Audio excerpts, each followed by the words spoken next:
Pauline, to you first of all, would you support a zero alcohol limit? No, I wouldn't. I'm devastated by this. I was so sorry for the parents, the families that have lost these children, by all means. No, I couldn't support that. I don't think that society is now at 0.05% alcohol limit, and I think that's fair. People will still drink more. We have to get tougher on the sentencing that we have now to try and stop it. It's not only drugs, Karl, it's not only alcohol, it's also drugs. Drugs are the big problem, so they're not detected. So, you know, until we get tougher sentencing on it, I mean, so for a person to go out and have 1 or 2 beers after work, they're not a menace on the road. So to reduce it to zero, no, I don't think that's fair. This is a horrific accident that has happened. The guy was undoubtedly drunk, and he should be, you know, thrown in prison. As far as I'm concerned, throw away the key for the rest of his life. He should take more responsibility for his actions. But I think for those people who just want to have 1 or 2 beers, I think they should be entitled to have that. So as a parent, I sat there yesterday morning watching this story, and I have to say, and Neil, I know, Neil, you're going to make the point that he's not guilty until he's found guilty. But I watched it thinking, if they were my children, if they were my children who'd been knocked over by someone who was driving, allegedly, at 0.15, 3 times over the legal limit, I would not care if that person never saw the light of day again. Now, Pauline is 100% right. There needs to be tougher sentencing. How else are we going to stop this from happening, Neil? Well, tougher sentencing is part of it, and the other part is to catch people. I agree with Pauline, zero alcohol. You'd love to think you could fix it by introducing a law, but people will do stupid things. People will get to 3 and 4 times the limit. We've had people picked up at 5 times the limit. So if you introduce a law that says zero alcohol, you might catch granny who has half a shandy at bingo, but the bloke who's going to, or woman who's going to get themselves to 0.2 and drive like an idiot will still do it. So you've got to somehow catch them. Enforcement has to be better, and I agree, sentencing, throw the book at them. Now, if this man is convicted, I'm sure the sentencing will be pretty tough. But as yet, he's got to be convicted. One final word on that. Can I just say from the bottom of my heart, and I know you would both agree, our thoughts, our prayers, and all of our love and strength to the parents, the father who came out yesterday morning and spoke so beautifully with such forgiveness and also with such passion for his children. I mean, you can't talk about it, can you?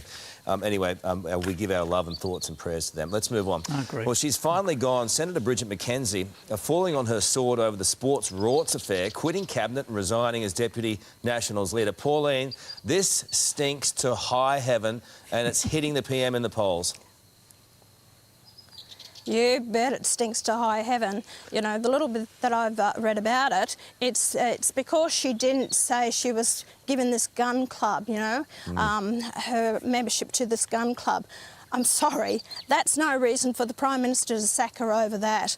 I'm pleased to see her go. I'll be honest about it. I called for her resignation last year over the way that she handled the dairying industry and not a fair price. She was so adamant, and she was not fighting for the dairy farmers as far as I'm concerned. She needed to go because she wasn't up to doing that job. And this all came up about it, and I thought, right, this is another thing that she's not up to being a minister. Nice person, I've had a wine with her, I've had a great chat with her, but as far as being a minister and what she's capable of, no, she's not. So you know what? I'm pleased to see her go, and I hope they put someone in to fill her shoes that knows what they're doing about the dairying industry in Australia. OK, Neil, she's left the PM in a spot, and the PM is wounded at the moment. He doesn't need it. Oh, yes, he's looking pretty weak at the moment. He looks very tired, not the way to go back into Parliament. But this is a rort on a rort on a rort. As Pauline says, she's gone on technicality. She's a member of a gun club to which she's given money and she didn't declare it. What about the pork barrelling? What about what the auditor found, that there was this massive pork barrelling? Oh, that's all OK, says the Prime Minister. Well, they all do it, we know that, and they'll all continue to do it, and that's what we expect of them. But this just institutionalises it. Prime Minister says there's nothing wrong with what she's done. There's a lot wrong. But the other thing, I'm interested in Pauline on this, it potentially opens the door for the return of Barnaby Joyce. Now, is Barnaby Joyce forgiven, Pauline? Is all forgiven, he can come back?